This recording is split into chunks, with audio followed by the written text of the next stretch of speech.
हमें हमारी छोटी सी सिलीसिया दिखाई जाती है जो कि तब बिल्कुल छोटी थी। वो कहती है मेरी मॉम एक लिजर्ड है, तो उसका फादर उसके साथ बैठा हुआ था।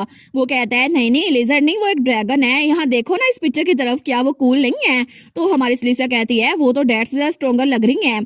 तो उसका डैड कहता है हर चीज जो तुम्हारी मॉम के बारे में मैंने तुम्हें बताई है ना, वो सिर्फ तुम्हारे और मेरे दरमियान सीक्रेट रहेगा, ठीक है? तुम इसके बारे में किसी को नहीं बता सकती। तो वो प्रॉमिस कर लेती है। वो कहती है ठीक है मैं किसी को नहीं बताऊंगी। लेकिन वो दिल में सोचती है फादर ने मुझे कहा था कि मैं अपनी मॉम के बारे में किसी को कुछ ना बताऊं, लेकिन जब भी मैं मॉम का नाम लेती थी ना तो वो बहुत ज्यादा सैड नजर आते थे, इसीलिए मैंने मॉम का जिक्र करना ही छोड़ दिया था। लेकिन ऑनेस्टली मैं तो सच में उनके बारे में बहुत ज्यादा क्यूरियस थी, और तब वो पास में स्पिरिट की मदद से वहां देख रही थी। वो सोचती है पता नहीं मेरे पेरेंट्स की फर्स्ट मीटिंग किस तरह की होगी, मैं तो अपनी आंखों से देखूंगी। तो तब वो स्पिरिट कहती है तुम्हें छुपने की जरूरत नहीं है। वो कहती है नहीं नहीं मैं छुप रही हूँ ना, तुम्हें नहीं पता। लेकिन तभी उसका फादर वो कहता है अच्छा मैं जितना मर्जी इस जगह को देखूं, यहाँ पे कुछ भी स्पेशल नहीं है। पता नहीं यहाँ पर कौन सी चीज है जिसकी वजह से लोग यहाँ पर आते हैं और गायब हो जाते हैं। लेकिन तभी उसे पीछे से कुछ महसूस होता है। तो जैसे वो पीछे देखते हैं ना तो वहां पे एक लड़की थी जिसके प्लाटिनियम ब्लॉन्ड बाल थे और गोल्डन आईज थी, और वो लड़की तो बहुत ही ज्यादा खूबसूरत थी। तो हमारे सोचती है ब्यूटीफुल, ये तो कितनी प्यारी है ना, इसका मतलब है ये लड़की जो यहाँ पर है ये मेरी मॉम है आशा ड्रैगन। तो तभी उसका फादर भी उस लड़की को देखते हैं, तो तब वो ब्लश करा था। हमारे सोचती है ये शुरू हो गया, पता नहीं मेरे मॉम और डैड का रोमांस किस तरह का होगा, पता नहीं वो कैसा होगा। तो तब उसका डैड उसकी मॉम की तरफ हटता है, लेकिन तभी उसकी मॉम को उसी वक्त प्रपोज कर देता है। तो तब उसकी मॉम भी हाँ कह देती है, लेकिन हमारे सोचती है क्या इतनी जल्दी? तो तब उसकी मॉम वो भी उसके डैड के बालों की तरफ देखती है, और तभी दोनों का रिलेशनशिप शुरू भी हो गया था। तो हमारी सिलीसिया सोचती है क्या मैं जितनी बार इसको मर्जी देखूं, लेकिन ये तो कितना शॉकिंग है ना। तो तब उसका डैड कहता है तुम्हें देखकर लगता है कि मुझे एक बेटी चाहिए जो सेम टू सेम तुम्हारी तरह दिखती हो। तो उसकी मॉम भी कहती है बिल्कुल हम उसका नाम सिलीसिया रखेंगे। हमारे सोचती है एक मिनट ये किस तरह की डेवलपमेंट हुई, इनको 30 सेकंड ही हुए आपस में मिले हुए और इन लोगों ने अपने बच्चों के नाम भी सोच लिए, यानी कि मेरा नाम भी। लेकिन ये तो लव एट फर्स्ट साइड हुआ ना, ये किस तरह का क्लीशे है। तो तब वो बटरफ्लाई कहती है आशा को हमेशा रेड बाल बहुत ज्यादा पसंद थे। तो तभी उसे याद है जब वो उस किटूसन माउंटेन पे गई थी ना, तो वहां पे भी किसी ने उसके लाल बालों को देखकर कहा था आशा ड्रैगन को ये बहुत ज्यादा पसंद है। वो सोचती है अच्छा इसी वजह से।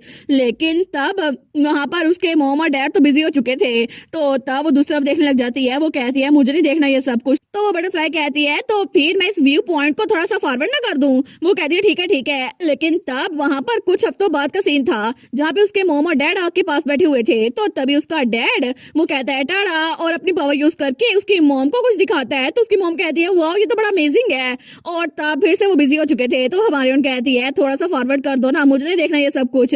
और तब बाद में उसका डैड वो कहता है सच में मैं तो ये फायर रून को यूज करके तुम्हारे सामने ट्रिक्स दिखा रहा हूँ, लेकिन आशा ड्रैगन के सामने ये तो एम्बैरेसिंग लगता है। तो उसकी मॉम कहती है ओ डियर तुम्हें इतना एम्बैरेसिंग क्यों लगता है? वैसे भी मेरे पास कोई पावर नहीं है और मैं तो सिर्फ नाम की आशा ड्रैगन रह चुकी हूँ। तो तब हमारी हीरोइन का डैड कहता है आशा ड्रैगन क्या ये नाम जनरेशन चला आ रहा है? वो कहती है ये एक तरह से पोजीशन ही समझ लो, जिस तरह एम्परर की पोजीशन होती है ना, बिल्कुल वैसे ही। और जब सबसे पहले इंसान यहाँ पर आए ना तो हमने अपनी पावर्स उनको उधार दी थी, लेकिन उसके बदले में इस जगह पर मैजिक वो थोड़ा थोड़ा करके कम होना शुरू हो गया, और यहाँ पे बाकी की सारी स्पिरिट्स वो घर पहुंच गई। लेकिन यहाँ पर सिर्फ कुकस और मैं ही रह गए जो कि आशा ड्रैगन है। लेकिन कुकस और मैंने डिसाइड किया था कि हम इंसानों के मामलात में दखलंदाजी नहीं करेंगे। तो तब हमारी हीरोइन का डैड कहता है कुकस तुम्हारा मतलब है वो लेजेंडरी बर्ड है ना, क्या वो यहाँ पर है? तो उसकी मॉम कहती है बिल्कुल वो मेरे बाजू में बैठा हुआ है, लेकिन तुम इसको देख नहीं सकते। तो हमारी हीरोइन का डैड कहता है लेकिन अच्छा हुआ ना तुम्हारे पास कोई पावर्स नहीं है, क्योंकि मैं यहाँ पर तुमसे सिर्फ इसी वजह से मिल पाया था क्योंकि तुम्हारे पास पावर नहीं है। लेकिन तब हमारी हीरोइन की मॉम वो थोड़ा सीरियस होती है, और तब वो खड़ी होते हुए कहती है असल में मैं प्रेग्नेंट हूँ। तो हमारे उनका डैड कहता है क्या? तो वो कहती है ये बच्चा ये नेक्स्ट आशा ड्रैगन बनेगा, लेकिन मैं नहीं चाहती कि मेरा बच्चा उसकी लाइफ भी बिल्कुल वैसी हो जैसी मेरी है, और मैं तो एक फ्रेजाइल बॉडी हूँ जो कि फॉरेस्ट को छोड़ के जा भी नहीं सकती, और मुझे यहाँ पर बहुत ज्यादा अकेला लगता है, इसलिए मैं नहीं चाहती कि अपनी ये जिम्मेदारी अपने बच्चे पे डालूं। तो जब ये बच्चा ये पैदा होगा ना तो मेरी पावर के साथ साथ मैं इस बच्चे का स्पिरिट रेलम से और यहाँ से कनेक्शन तोड़ दूंगी। तो तब कोकस बर्ड कहता है क्या एरी तुम क्या कह रही हो?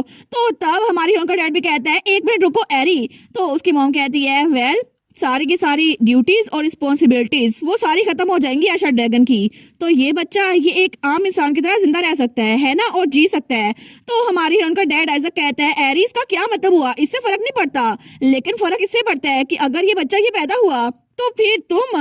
वो कहती है इट्स ओके आइजक, क्योंकि ये परमानेंट फेयरवेल नहीं है, जब टाइम आएगा ना हम स्पिरिट रैली में फिर से मिलेंगे। तो तब उसके डैड का चेहरा पकड़ते हुए कहती है, इसलिए मैं तुमसे कह रही हूँ हमारे बच्चे का ख्याल रखना, क्योंकि ये सिर्फ तुम ही कर सकते हो। तो तब हमारी उनका डैड वो तो बहुत ज्यादा सैड हो गया था, लेकिन तब वो कहता है नहीं, मैं ऐसा कुछ नहीं करना चाहता, मैं तुमसे अलग नहीं रहना चाहता। और तभी उसने अपना फायर ऊन यूज किया था और हमारी हीरोइन की मॉम पे यूज किया था। लेकिन तभी हमारी हीरोइन की मॉम, उसकी बॉडी जो कि बहुत ज्यादा फ्रेजाइल थी ना, उसमें थोड़ी सी पावर आ गई थी। वो कहता है ये फायर ऊन है, लेकिन अगर मैं इसको बहुत ज्यादा वीक इस्तेमाल करूँ ना तो ये हीलिंग पावर का काम भी कर सकता है, और इस तरह आप तुम इस फॉरेस्ट से बाहर जा सकती हो। तो प्लीज मेरे साथ आके रहो। तो प्लीज एरियाशा मेरे साथ चलो, जब तक ये बच्चा पैदा नहीं होता ना, मैं चाहता हूँ कि तुम मेरे साथ रहो और इस पूरी दुनिया की खूबसूरती मैं तुम्हें दिखाऊं। तो हमारी हीरोइन की मॉम तो बहुत इमोशनल हो गई थी।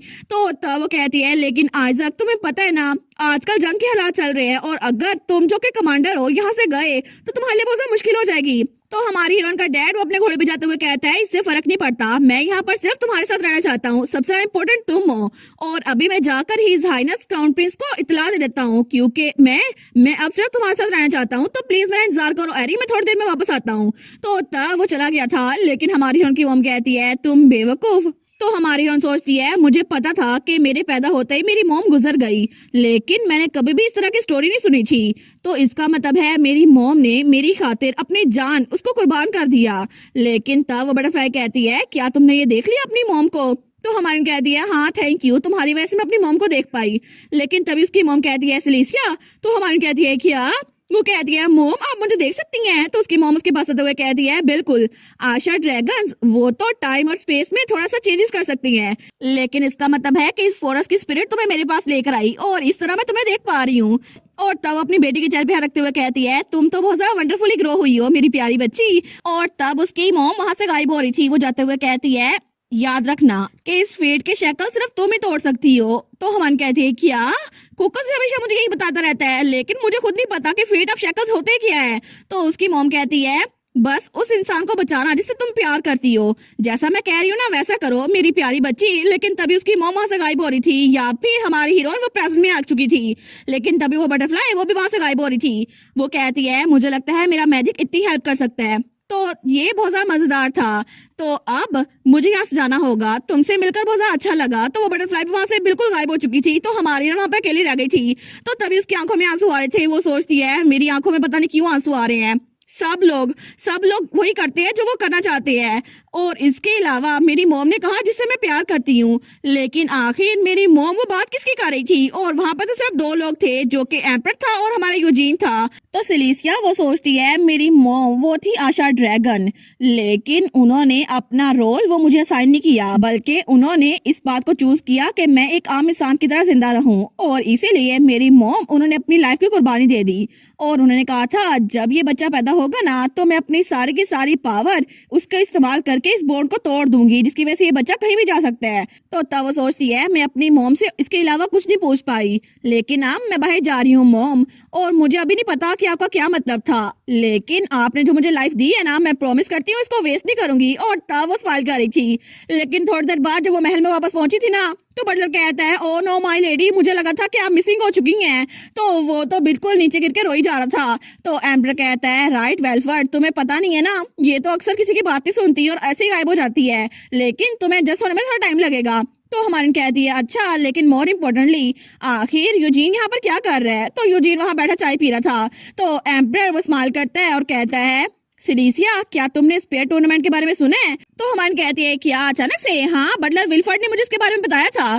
तो वो कहती है, क्या ये हाईली प्रेस्टिजियस टूर्नामेंट नहीं है जो कि कॉन्टिनेंट में हर साल होता है? तो एम्पर कहता है, बिल्कुल, और ये एक ट्रेडिशन है कि सबसे फाइनेस्ट वेपन वो रेकिनोइस के चैंपियन को दिया जाए। वो कहती है, अच्छा। तो वो कहता है, इसके अलावा एक और वेल नाउन ट्रेडिशन भी है, वो ये है कि एक लेडी अपना हैंकरचीफ किसी को लग के ले देती है, और जैसे वो नाइट जीते ना तो वो अपने स्पेयर के ऊपर वो हैंकरचीफ को बांधता है, ताकि पता चले कि उस लेडी के लिए उसका प्यार कितना ज्यादा है। तो तब वो उसकी तरफ हाथ बढ़ाते हुए कहता है, तो क्या तुम मुझे अपना हैंकरचीफ नहीं दोगी? तो तभी हवन कहती है, योर मैजेस्टी, क्या आप पार्टिसिपेट करने वाले हैं? तो यूजीन भी खड़ा होते हुए कहता है, तुम मुझे हराना चाहते हो, है ना? लेकिन तब हमारी हीरोइन की तरफ हाथ बढ़ाते हुए कहता है, सिलीसिया, मैं चाहता हूँ कि अपनी विक्ट्री को तुम्हारे नाम करूँ, तो प्लीज क्या तुम मुझे परमिशन दोगी और अपना हैंकरचीफ भी? तो तब एम्पर कहता है क्या ये कॉमन सेंस नहीं है कि एक हस्बैंड अपनी वाइफ से हैंकरचीफ रिसीव करे। तो यूजीन कहता है तुमने अपने हस्बैंड की ड्यूटीज पूरी की हैं, वो मैं था जिसके साथ ज्यादा टाइम वो गुजारती है आफ्टर ऑल। तो हमारन कहती है लेकिन आखिर में अपने कॉम्पिटिटर्स को गुड लक के लिए क्यों विश करूं। तो वो दोनों कहते हैं क्या। वो कहती है मैं तो खुद इस टूर्नामेंट में कॉन्टेस्टेंट हूँ ना, तुम लोग को पता है ना। और तब हमें कुछ घंटों पहले का सीन दिखा रहता है जब हमारी हीरोइन उन वेपन्स को देखकर बड़ा खुश हो गई थी। वो कहती है एज एक्सपेक्टेड ये तो बड़े टेम्पटिंग लग रहे हैं। वो कहती है विल्फर्ड क्या मैं भी टूर्नामेंट में जा सकती हूँ। तो बटलर कहता है जी माय लेडी, क्या आप चाहती हैं कि आप इस टूर्नामेंट में पार्टिसिपेट करें। वेल वो तो बड़ा इमोशनल हो गया था। वो कहता है अच्छी बात है ना, क्योंकि ये तो एक पुरानी ट्रेडिशन है कि लॉर्ड और लेडी दोनों इसमें पार्टिसिपेट करते हैं, लेकिन मैं अभी आपके लिए एप्लीकेशन फॉर्म को फिल करके लाता हूँ। वो कहती है वो तो बटलर कहता है मैं गया और उनका नाम लिस्ट में डाल दिया। तो हमारी कहती है ठीक है तो अपने अपने हैंकरचीफ मुझे दे दो। तो वो दोनों कहते हैं क्या। दोनों स्टील हो गए थे, लेकिन तभी दोनों अपने अपने हैंकरचीफ ढूंढने लगते हैं और हमारी सिलीसिया को दे देते हैं। तो हमारी सिलीसिया कहती है वाह मेरे पास तो लक आ गया है, देखना मैं तो जीत के रहूंगी। लेकिन पीछे दोनों मेल लीड्स वो तो आराम से एक कोने में खड़े हुए थे, उन बेचारों की तो ख्वाहिश अधूरी रह गई थी कि सिलीसिया से हैंकरचीफ लेंगे। लेकिन हमारी उन कहती है अब मेरे पास 2 हैंकरचीफ है तो मैं डेफिनेटली इस पे टूर्नामेंट को जीत के रहूंगी। लेकिन तभी उसके पीछे कोई आता है। वो कहती है क्या। तो तब उसके पीछे उसका टीचर था, उसका इंस्ट्रक्टर। वो कहती है मास्टर।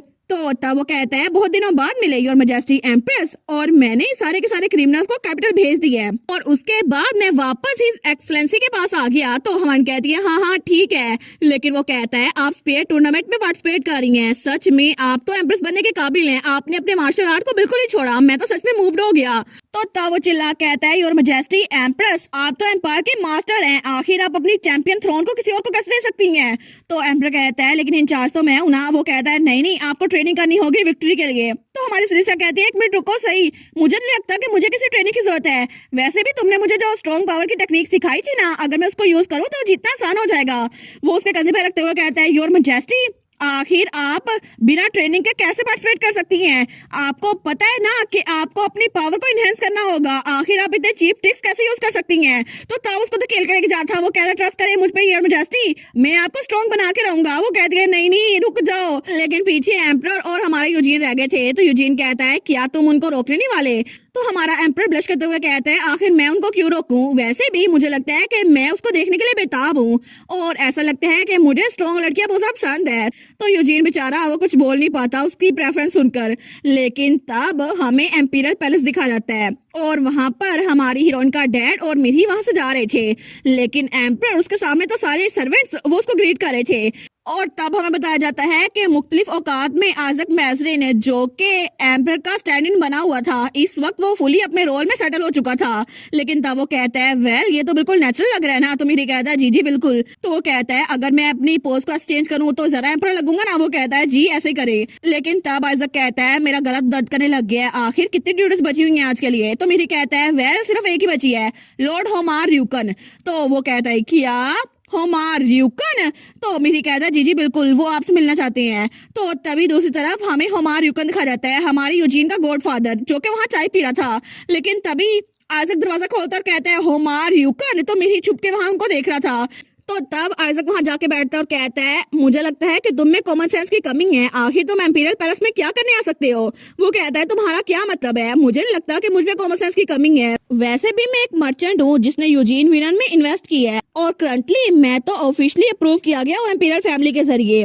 तो पीछे से मेरी कहता है जी बिल्कुल वो ठीक कह रहे हो एक्सलेंसी। लेकिन तब आइजक वो अपनी टांग पे टांग चढ़ाते हुए कहता है वेल चाहे कुछ भी हो जाए मेरी बेटी तो एम्प्रेस बन चुकी है, तुम्हें सच में लगता है कि तुम्हारा स्टेटस मेरी बेटी के मुकाबले में कुछ है। तो हुमार र्यूकन कहता है अच्छा एम्प्रेस, लेकिन तुम तो ऐसे बात कर रहे हो जो तुम्हें पता नहीं है कि स्टैंड इन एम्पर वो मेरा यूजीन था। तो वो कहता है क्या तुम्हें पता नहीं है एक्टिव रीजेंट उसको एम्पर साथ कंपेयर क्यों कर रहे हो। तो हमार कहता है तुम्हें कोई कॉमन सेंस नहीं है, ज्यादा प्रोटोकॉल किसको मिलेगा, एम्पर को या एम्प्रेस को।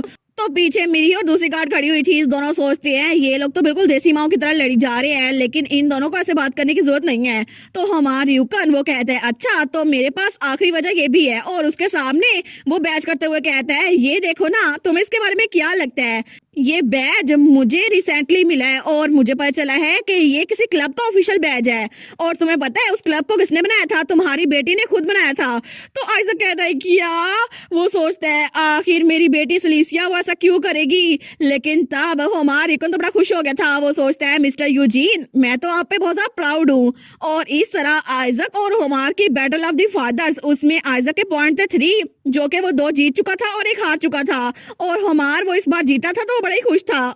और तभी हमें छोटी सी साइड स्टोरीज दिखाई जाती हैं। जब हमारा यूजीन छोटा था ना तो उसकी मॉम ने कहा था तुम्हारा एक बड़ा कजन भी है, वो तो बहुत हैंडसम लड़का है, ठीक है तुम डेफिनेटली उससे किसी ना किसी दिन मिलोगे। तो तब यूजीन छोटू सा था, वो सोचता है कजन वो तो बहुत अच्छा होगा ना। लेकिन जब असल में उससे मिला था ना तो जंग का माहौल था। तो तब एम्पर ने कहा था हम लोग कजन हैं।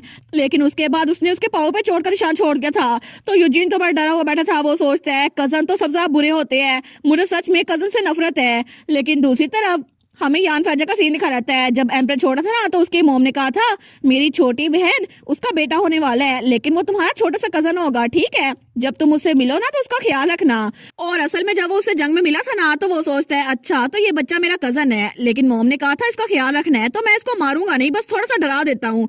और बाद में जब उसने इसके बारे में मिरी को बताया था ना, वो कहता है मेरा कजन तो मुझसे नफरत करने लग गया है। तो मिरी सोचता है तुम साइको। लेकिन तब छोटा सा रायन जब वो छोटा था ना तो तब वो बड़ा शरारती था, हर एक चीज को फाड़ देता था। तो तब एक मेड कहती है माई लॉर्ड मुझे लगता है कि आपको उनको थोड़े मैनर सिखाने चाहिए। तो यान फैजा कहता है नहीं उसको ऐसे छोड़ दो, जब वो बड़ा होगा ना तो मैच्योर हो जाएगा। लेकिन जब वो बड़ा हुआ था ना तब भी बिल्कुल लाबाली सा था और हमेशा शरारतें करता रहता था। तो तब एम्पर वो सोचता है मुझे लगता है कि जब ये छोटा था ना तभी मुझे इसे मैनर सिखा देने चाहिए थे, मैंने गलती कर दी इसको ना सिखा के। और इसी के साथ ये वाला पार्ट यहीं पर ख़त्म। तो आप लोग बताइएगा आप लोग को ये पार्ट कैसा लगा, और वीडियो को लाइक और चैनल को सब्सक्राइब लाजमी कीजिएगा। बाकी वीडियोस का लिंक भी स्क्रीन पर नज़र आ रहा होगा, तो काइंडली उनको भी चेकआउट कर लें। और thank you so much for watching my videos. Stay safe, bye bye.